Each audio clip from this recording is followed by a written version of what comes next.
मैं हूं नम्रता, आप देख रहे हैं BVM न्यूज़। चलिए खबरों का सिलसिला शुरू करते हैं। खबरों में सबसे पहले बात करेंगे उत्तर प्रदेश की। उत्तर प्रदेश के आगरा थाना सदर के बड़ा उखरा में उस समय सनसनी फैल गई जब झाड़ियों में एक किशोर की लाश देखी गई। देखते ही देखते मैदान में भीड़ जुटनी शुरू हो गई और कुछ ही देर में इस बात का पता चला कि मैदान में पड़ा हुआ शव पास के थाना सदर राजपूत चुंगी प्रेमनगर के रहने वाले अली हुसैन का है। दुल्लू उर्फ अली हुसैन को निर्मम तरीके से मौत के घाट उतारा गया और एक स्थान पर खून पड़ा हुआ था तो दूसरे स्थान पर खून से सने पत्थर और फावड़े के टुकड़े पड़े हुए थे। मौके पर एसपी सिटी भी पहुंचे और साथ ही डॉग स्क्वाड और फॉरेंसिक टीम भी जांच पड़ताल के लिए वहां पहुंच चुकी है और जांच में जुट चुकी है। बताया गया है कि 16 साल का दुल्लू उर्फ अली हुसैन घर से कुछ काम के लिए निकला था, उसके बाद वो घर वापस नहीं लौटा। परिवार के लोगों को साथ में रहने वाले लड़के पर हत्या करने की आशंका है। एरिया के महानगर में एक डेड बॉडी की सूचना जो है वो मॉर्निंग में मिली थी और सूचना मिलते ही सभी लोग मौके पे पहुंचे हैं। डॉग स्क्वाड, फील्ड यूनिट और सभी लोग अभी मौके पे पहुंचे हुए हैं। बॉडी की शिनाख्त हो चुके हैं। उनके परिवारजन भी जो है वो यहीं पे आए हुए हैं पहचान करने हेतु। इस पर अभी इन्वेस्टिगेशन चलेगी और जल्दी इसका पता लगाने की कोशिश की जाएगी। परिवार के लोग सर क्या बता रहे हैं, कौन है ये, कब निकला था घर से? ये लड़का जो है ये करीबन 16-17 वर्ष इसकी उम्र है। इलेक्ट्रिशियन का काम ये करता है और घर वालों के अनुसार हो सकता है कि कल रात को ही ये घर से कहीं निकल गया हो सकता है किसी दोस्त के साथ निकल गया हो या किसी को मिलने के लिए निकल गया हो यहाँ पे। अभी इसमें इन्वेस्टिगेशन चलेगी और फिर देखा जाएगा। मौके पे सर क्या कोई डंडा या ईंट वगैरह भी मिली? देखिए कुछ चीज़ें यहाँ से बरामद हुई है। फोरेंसिक टीम को इसमें लगाया गया है। सारी चीज़ें यहाँ से उठवाई गई है। उसमें विवेचना में क्या उपयोग होता है देखा जा रहा है। बढ़ते अगली खबर की और यूपी में दिल दहला देने वाला सनसनीखेज मामला सामने आया है, जहां हमीरपुर में एक मासूम बच्ची का गला दबाकर हत्या करने की वारदात सामने आई है। आरोपी ने पहले तो बच्ची की गला दबाकर हत्या कर दिया और फिर उसके शव को जलाकर राख कर दिया। दरअसल तंत्र मंत्र के चक्कर में मासूम की हत्या की गई है। 8 साल की बच्ची का पहले अपहरण किया गया, फिर हत्या की गई और फिर उसे राख कर दिया गया। जब पुलिस ने बच्ची की छानबीन शुरू की तो पुलिस को बच्ची का शव नहीं बल्कि उसकी शव की राख मिली। पुलिस ने हत्या के आरोपी को हिरासत में लेकर पूछताछ शुरू कर दी है। दरअसल मामला जनपद हमीरपुर के मदोहा कोतवाली का है, जहां पर एक 8 साल की बच्ची रहस्यमय ढंग से सोते समय अपने घर से ही लापता हो गई थी। लेकिन परिवार के लोगों ने बच्ची के अपहरण की शिकायत दर्ज कराई थी और कोई अनहोनी होने की आशंका भी जताई थी। पुलिस भी इसमें काफी खोजबीन करने में लगी रही, लेकिन बच्ची का पता ना चल सका। लापता होने के अगले दिन बच्ची का जला हुआ शव मोदहा के एक घर से बरामद हुआ। थाना मोदहा में कल रात्रि में एक घर से कुछ जले हुए अवशेष बरामद हुए थे, जिसका परीक्षण फॉरेंसिक फील्ड यूनिट के द्वारा करवाया गया। वहां मौके पर एक संतोष नाम का व्यक्ति मिला था, जिससे पूछताछ पे उसने बताया कि एक रात्रि पूर्व एक 8 वर्षीय बालिका जो गुम हो गई थी उसने उसे वहां पर लाकर उसकी गला घोंटकर हत्या कर दी और उसके शव को जला दिया। जो संतोष नाम का व्यक्ति है ये अंधविश्वासी प्रतीत हो रहा है और इसके इकबालिया बयान के आधार पर इसे गिरफ्तार कर लिया गया है और गहनता से पूछताछ की जा रही है और इसमें फॉरेंसिक एविडेंस भी कलेक्ट किया जा रहा है। चलिए रुक करते हैं अगली खबर की और। यूपी के सीएम योगी आदित्यनाथ सोमवार को अयोध्या के दौरे पर रहेंगे, जहां वो रामलला हनुमानगढ़ी के दर्शन भी करेंगे और अयोध्या के विकास कार्यों का जायजा भी लेंगे। सीएम योगी आदित्यनाथ के कार्यक्रम के बाद से ही अयोध्या का जिला प्रशासन हरकत में है और कमिश्नर MP अग्रवाल ने अयोध्या के विकास कार्यों का जायजा लिया। कमिश्नर MP अग्रवाल ने राम की पौड़ी पर जाकर चल रहे कार्यों का निरीक्षण किया है। साथ में नॉन कोविड-19 हॉस्पिटल के बारे में जिलाधिकारी अनुज कुमार झा के साथ वार्ता भी की। सीएम योगी आदित्यनाथ अयोध्या पहुंचेंगे, जहां वो पहले रामलला राम जन्मभूमि परिषद जाएंगे, हनुमानगढ़ी के दर्शन करेंगे और उसके बाद राम मंदिर निर्माण की तैयारियों का भी राम भूमि तीर्थ ट्रस्ट के ट्रस्टियों के साथ बैठकर जायजा लेंगे। CM Yogi Adityanath non covid hospital Shri Ram अस्पताल का भी निरीक्षण करेंगे, फिर जिले के अधिकारियों के साथ एक बैठक करेंगे। माननीय मुख्यमंत्री जी का कल निरीक्षण है यहाँ पे। तो माननीय मुख्यमंत्री जी ने ये अपेक्षा की है कि निर्माण कार्य जो हैं वो त्वरित गति से चलें, अयोध्या का विकास हो। उस क्रम में एक पूरा निरीक्षण किया जा रहा है। अभी कुछ दिनों पहले हमने मीटिंग भी की थी और हम ये प्रयासरत हैं कि अयोध्या का जो संपूर्ण विकास की जो परिकल्पना थी माननीय मुख्यमंत्री जी की और हमारे ग्राम पूर्व में, उसको अब पुनः चालू किया जाए।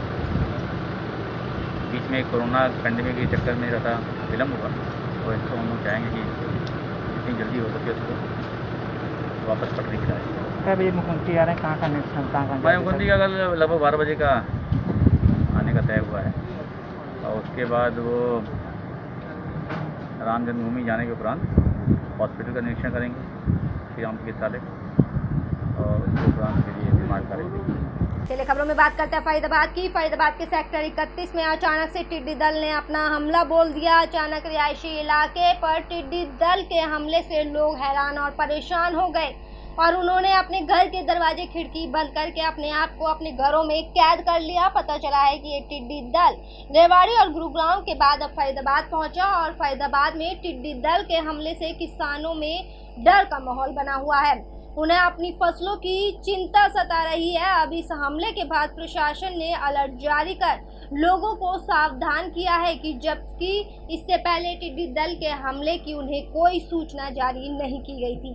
स्थानीय लोगों ने इस हमले को लेकर हैरानी और परेशानी जाहिर की है। उनका कहना है कि इससे पहले टिड्डी दल के हमले के बारे में उन्होंने सिर्फ सुना था, लेकिन पहली बार उन्होंने टिड्डी दल का हमला भी देखा है। आज 31 सेक्टर में अचानक से जो है टिड्डियों का दल आ गया, जिसका प्रशासन ने पहले हमें इत्तला ही नहीं दी कि टिड्डी यहाँ पे आने वाली है, जिसकी वजह से सब लोगों ने अपने घर के और दुकानदारों ने, हम सब ने अपनी दुकानें बंद करके अपने अपने घर को रुख हो गए हैं। और ये टिड्डी का जो दल है ये अब खेतों की तरफ को रुख मोड़ रहा है, जिससे किसानों का जो है इसमें नुकसान होने की बहुत ज़्यादा आशंका है।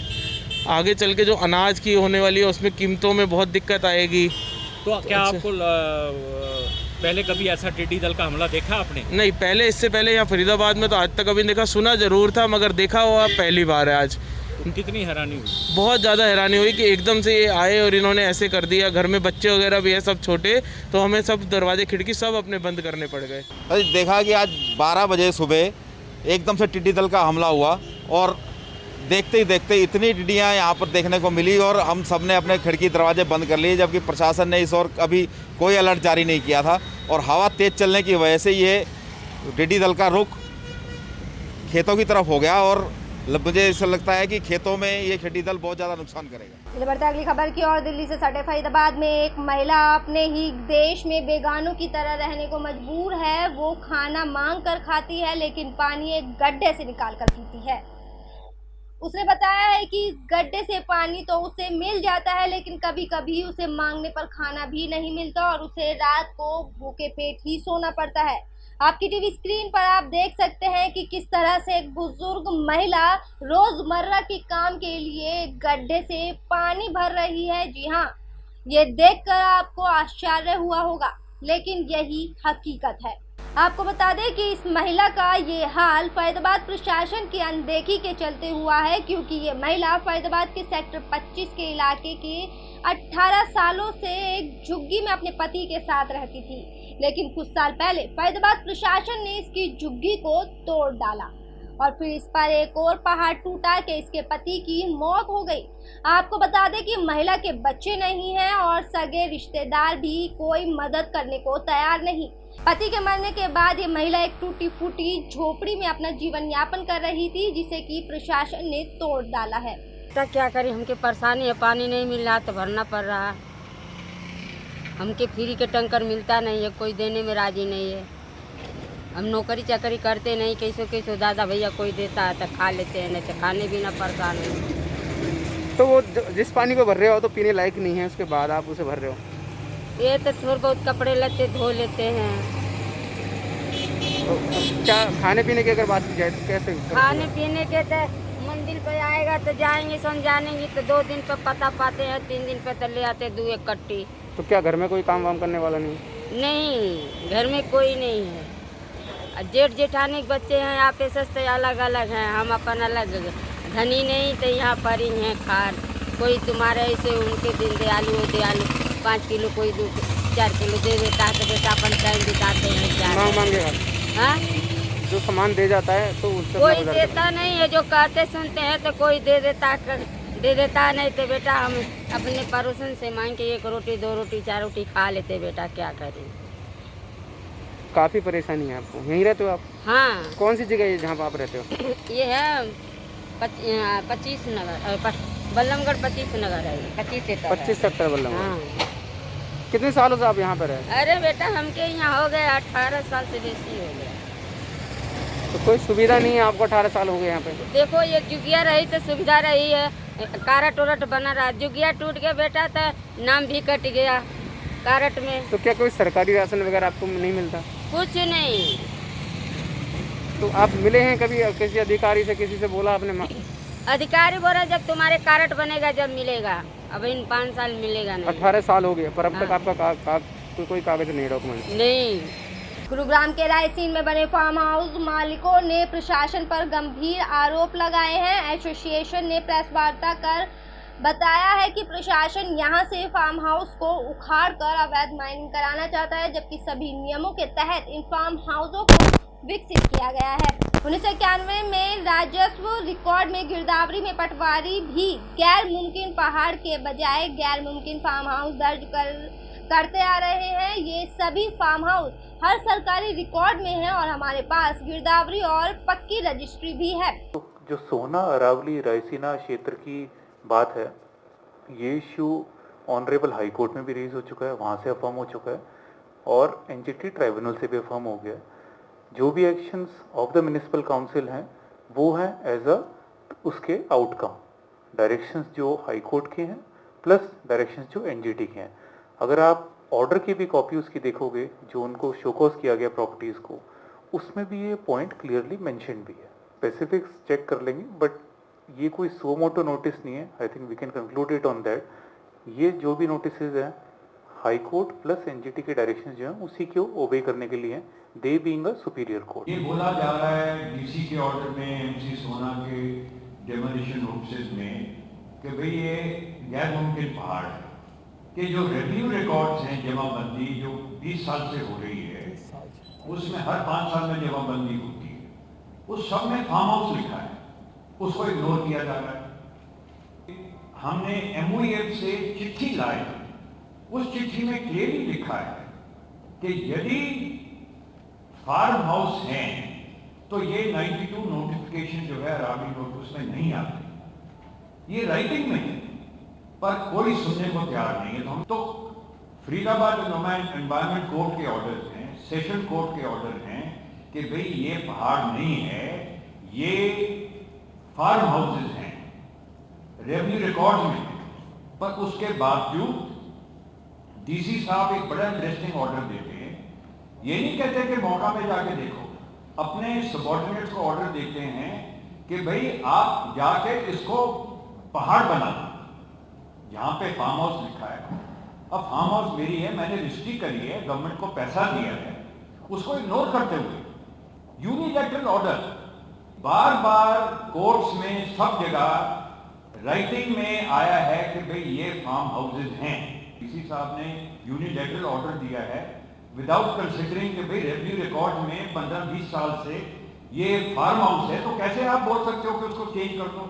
इट इज इलीगल ऑर्डर, ये हो ही नहीं सकता। He has no authority to give this order because इसके लिए there is a separate procedure। कोई 20 साल का रिकॉर्ड किसी एक आदमी आके मन मर्जी से चेंज नहीं करवा सकता। म्युनिसिपल कॉर्पोरेशन सोना का है, वो यही ले रहे हैं कि भाई 92 नोटिफिकेशन ये पहाड़ है और एनजीटी का भी उन्होंने कोट किया। वैसे एनजीटी का बताया भी गया आपको कि वो हमको कवर ही नहीं करता, रायसीना जो ऑर्डर है उसमें आता ही नहीं। ये जो भी गवर्नमेंट अथॉरिटीज होती हैं वो पीछे क्यों पड़ती हैं?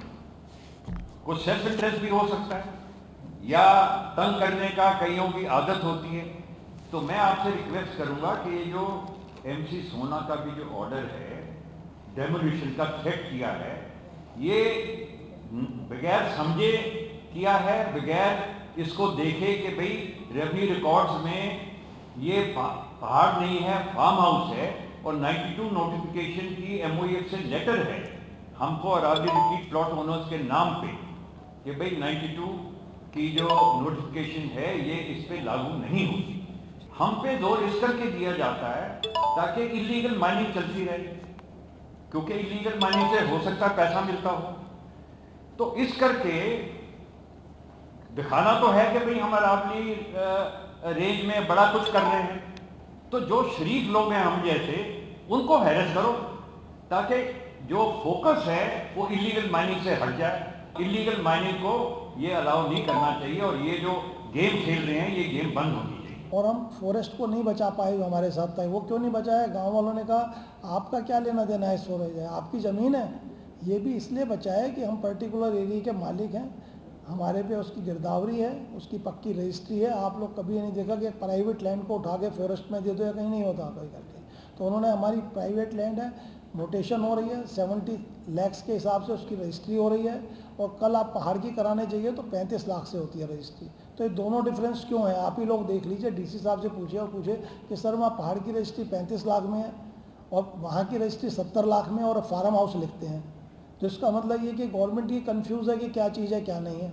आज आप ये सोचिए 70 से लेकर 90 ईयर्स तक के हम आदमी वहाँ रह रहे हैं, सीनियर सिटीजन। जो मेरे जून में ही हुई है वो भी रजिस्ट्री 70 लाख से हुई है और उस पर 10 लाख के करीब से हमसे अरबों रुपया ले लिया गया रजिस्ट्री के नाम पे। अब और हम वाले जीवन जी रहे हैं उस जंगल में जब कुछ नहीं था तब से जी रहे हैं। लाइफ लाइन है दिल्ली के लिए, यहीं से आप चाहिए लंग्स हैं, यहीं से हवा के लिए रहता है। यहाँ जो बारिश होती है जब तो देखने लायक होती है।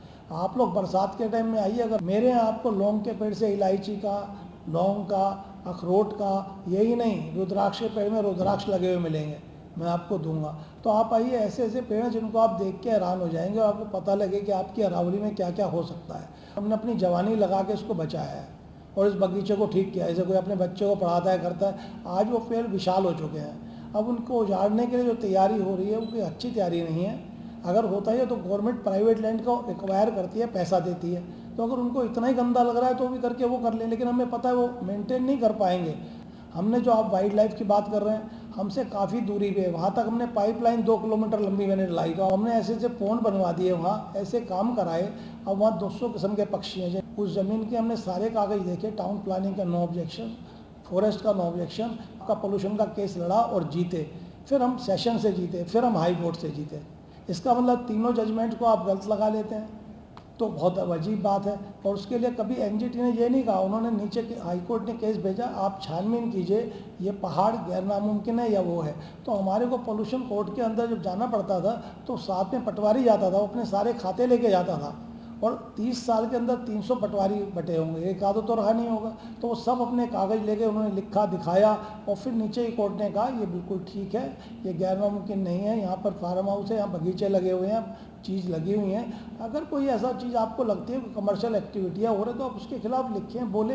लेकिन जो लोग अपने शांति से रह रहे हैं, मैं 18 साल से रह रहा हूँ, ऐसे काफ़ी लोग अभी वहाँ के 2-3 महीने में रह रहे हैं, वो दिल्ली जाके राजी नहीं है। लेकिन हमें एक नोटिस लगा दिया गया 1 हफ्ते में खाली कर दो, नहीं तो तोड़ दिया जाएगा। हम हाई कोर्ट गए तो हाई कोर्ट ने कहा नहीं, ये बिल्कुल गलत है, ये नोटिस ही गलत है। पहले तो एक लीगल नोटिस देना चाहिए इनको, इसके बाद में फिर आप उनसे पूछिए कि इनकी ज़मीन के कागज़ देखिए। आप सिस्टम से चलिए, आप बड़ा अनजान चल रहे हैं, बहुत गलत है। इनको डांट लगी और कॉरपोरेशन को बोला गया। अभी नया काम एक कर दिया गया, हमारी 30 साल की जो चढ़ती आ रही है मोटेशन, हर पटवारी 6 महीने में चढ़ाता है गिरदावरी। मैं भी सरसों बोता हूँ, मेरे पे गाय भी है तो दूध का, तो वहाँ बोता हूँ तो उसको चढ़वाता हूँ, तो हर 6 महीने पटवारी आता है। अब वो जो गिरदावरी है वो 100% पटवारी के हाथ की होती है, उसकी पावर DC और किसी को नहीं होती। आप लॉ पढ़िएगा, खाली पटवारी इज द अथॉरिटी। उस अथॉरिटी को 30 साल की को उठा के उस पर पहाड़ चढ़ा दिया गया है। मैं पूछना चाहता हूँ, आप लोग वहाँ आके देखिए कि वो पहाड़ है टोटल, तो बताइए। वहाँ मंदिर बनाया है, वहाँ स्कूल बनाया है, वहाँ चर्च बनाया है, तो आप कम से कम ये तो देखो। आप लोगों ने कहा हाँ पहाड़ है और उसको पहाड़ कर दिया जाए, कम से देखिए जो बना है उसको कैसे उजाड़ रहे हैं। आपने फट लिख दिया 2 लाइनों में कि इसको पहाड़ कर दिया जाए, तो एक लाइन से वो 30 साल पुराना रिकॉर्ड, इसका मतलब सब बेकार था। उससे पहले जो भी अफसर आए इसका मतलब सब वो चीटर थे, चाहे उसमें DC थे, चाहे पटवारी थे। कहना ये चाहते हो तो आप पहले तो अपनी इंक्वायरी कीजिए और अब जगह को आगे देखिए कि वो जगह क्या है। वो जगह धरती का स्वर्ग है और आप बच्चों को आगे आने के लिए ऑक्सीजन की ज़रूरत, मैं एक बार लोग को कह रहा था कि पानी जो है बिकता है तो 600 रुपये बोतल तक बिकता है पानी। ऐसे ही आप लोग कल को हवा को लेने आओगे, मैं अरावली में बता रहा हूँ, और 500 रुपये में ऑक्सीजन का सिलेंडर भर के ले जाओगे और कहोगे अरावली की हवा हमें लेने के लिए आ रहे हैं हम। उस अरावली में आज भी माइनिंग हो रही है, कल भी हो रही थी। सुप्रीम कोर्ट का ऑर्डर को कोई नहीं देख रहा क्योंकि लोकल जो एडमिनिस्ट्रेशन है वो हाथ का नहीं है। खबरों में बात करते हैं एक बार फिर से यूपी की। यूपी में बांदा में रिश्तों को शर्मसार करने वाला मामला सामने आया है, जहां 8 साल की मासूम बच्ची के साथ उसके सगे मामा ने ही दुष्कर्म जैसी घिनौनी घटना को अंजाम दे डाला। कहा जाता है कि मामा यानी कि माँ का भाई, इसका यदि शाब्दिक अर्थ निकाला जाए तो 2 माँ का प्यार देने वाला एक व्यक्ति होता है जिसे समाज में लोग मामा के नाम से जानते हैं। लेकिन जब मामा जैसा रिश्ता भी अपने रिश्ते को कलंकित कर देता है तो समाज में खुलेआम घूमने वाले भेड़िए से क्या उम्मीद की जा सकती है। अगर कानून व्यवस्था की बात करें तो कानून के नुमाइंदे केवल समाज में खुलेआम घूमने वाले हवस के भूखे भेड़ियों पर ही लगाम लगा सकते हैं, ना कि घर के अंदर अपनी हवस को पाल रहे इन भूखे भेड़ियों पर लगाम लगाना बहुत ही मुश्किल है। चंदू मामा है, कहाँ ले गए थे बेटा? नहर। अच्छा, फिर क्या किया मामा ने? क्या किया बेटा? कहाँ छोड़ के भाग गया? किसके साथ सो रही थी तुम? हम सो रहे थे खटिया पे, हमको रात के चाल आया। हम खटिया पे रात में सो रहे थे और रात के चाल आवा खटिया से।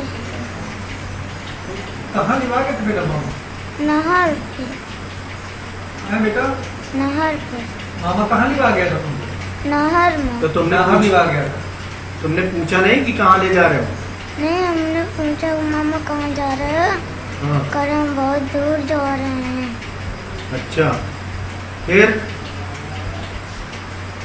वहाँ ले जाके बदतमीजी कर रहे थे। क्या किया बेटा? क्या किया बता दो। हमको मारते करने दे, चिल्लाई तो मार के फेंक दो। फिर कहाँ बेटा फेंक दिया था तुमको? मार के भाग गया। कर मामा हमको न छोड़ा, हमको न छोड़ा, छोड़ के भाग गया। तुमने बेटा किसी से बताया? किससे बताया था क्या किया मामा? किससे बताया तुमने? फोन पे बता दिया है। किससे बताया तुमने? गाँव पे। दरअसल क्या हुआ कि रात को यहाँ से 16 गांव पड़ता है सिमोनी के पास, वहाँ से लड़की को उसका मामा उठा के लेके आया है। अच्छा। उसके साथ बहुत ही बुरी दुष्कर्म किए हैं। उसको पकड़ के यहाँ हमारे गांव कोटरा में ग्राम पंचायत कर दिया, वहाँ छोड़ गया वह इसी हालत में। सुबह लोगों ने देखा, जाके वहाँ पे वो लड़की मिली तो उसको लाया गया, उसके बयान लिए गया, पूछा गया तो उसने बताया कि जो लड़का लेके आया है इसको, उसके मामा है, चंदू नाम है।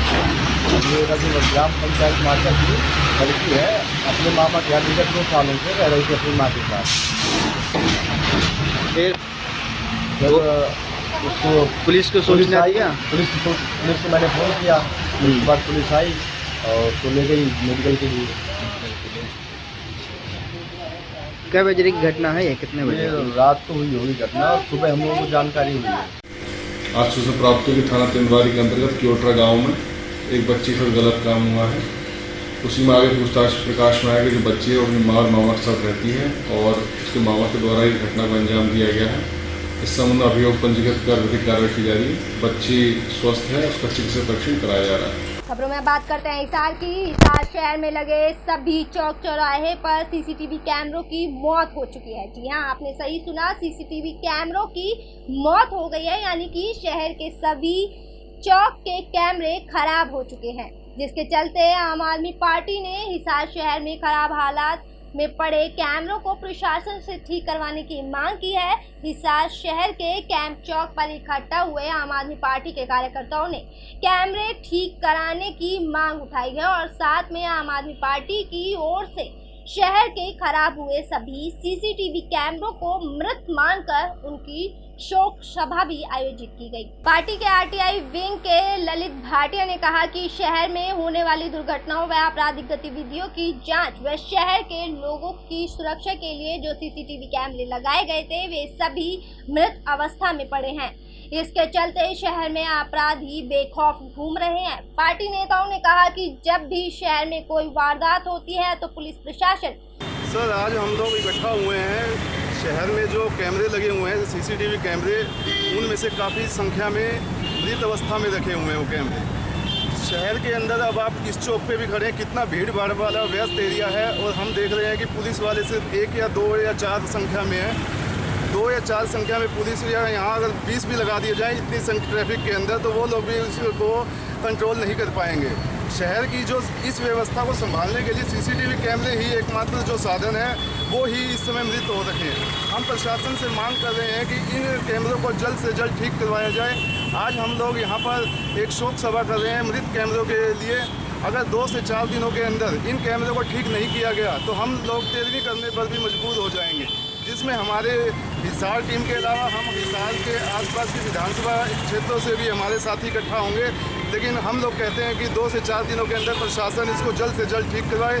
ठीक करता है तो प्रशासन का हम लोग धन्यवाद भी करेंगे, और इसके साथ जो ये कैमरे ठीक होंगे तो ये पुलिस के साथ साथ आम जनता की भी मदद करेंगे, और जो भी दुर्घटना वगैरह होती है उसमें हमारा समाधान निकालने में कामयाब रहेंगे। सर, आज से कुछ दिन पहले 15 तारीख को एक यहाँ पर एक्सीडेंट हुआ था किसी साथी का। हम लोग यहाँ पे जा रहे थे तो हमने देखा, तो उस कैमरे उस एक्सीडेंट के बाद में यहाँ पर हम लोग जब रिपोर्ट करने गए तो वो जो एक्सीडेंट करने वाला भाग गया है वहाँ से। लेकिन अगर वही उसी जगह पर वो कैमरे होते तो वो उस एक्सीडेंट का समस्या को सॉल्व करने में हमारी मदद करते। अब ये जितने भी दुकानदार हैं यहाँ पर लगभग सभी जगह पे कैमरे हैं, लेकिन हर कोई साथ देने में डरता है कि कहीं हमारा नाम ना इसमें आ जाए। तो प्रशासन से मांग है कि अगर ये सरकारी कैमरे ठीक होंगे तो किसी भी दुकान पर हमें जाने की आवश्यकता नहीं पड़ेगी, और यहीं पर वो कैमरे प्रशासन इन्हीं कैमरों की मदद से हर समस्या का समाधान कर लेगा। आगरा के विधानसभा फतेहाबाद क्षेत्र के गांव उझावली में चोरों ने घरों में सीढ़ी लगाकर लाखों की चोरी की घटना को अंजाम देकर पुलिस को चुनौती दी है। एक रात में 3 घरों में अज्ञात चोरों द्वारा लाखों की चोरी की घटना से ग्रामीणों में दहशत का माहौल है। जिले आगरा के थाना फतेहाबाद क्षेत्र के गाँव उझावली निवासी अनिल प्रभुदयाल बहादुर अपने घर के बाहर सो रहे थे। रात के अंधेरे में चोर घर के पीछे की दीवार से सीढ़ी लगाकर उनके घर में घुस गए और घर में रखे लाखों रुपए के सोने चांदी के आभूषण कीमती सामान चोरी करके ले गए हैं। 2 बजे के आसपास चोरी हुई है गरलोई उझावली में। अच्छा, 2 बजे के आसपास क्या क्या सामान चला गया आपका? में गहने चले गए हैं, 3.5-4 लाख रुपये सामान चला गया। सूचना एक आई है कि एक ही गाँव में 3 जगह चोरी हुई है, और उसमें विधिक कार्रवाई की जा रही है। हम लोग कोशिश कर रहे हैं कि जो चोर हैं उनको जल्दी से जल्दी पकड़ें और पूरा माल रिकवर हो। मेरे साथ खबरों में फिलहाल इतना ही। आप बने रहिए BVM न्यूज़ के साथ। फिलहाल मुझे दीजिए इजाजत। नमस्कार।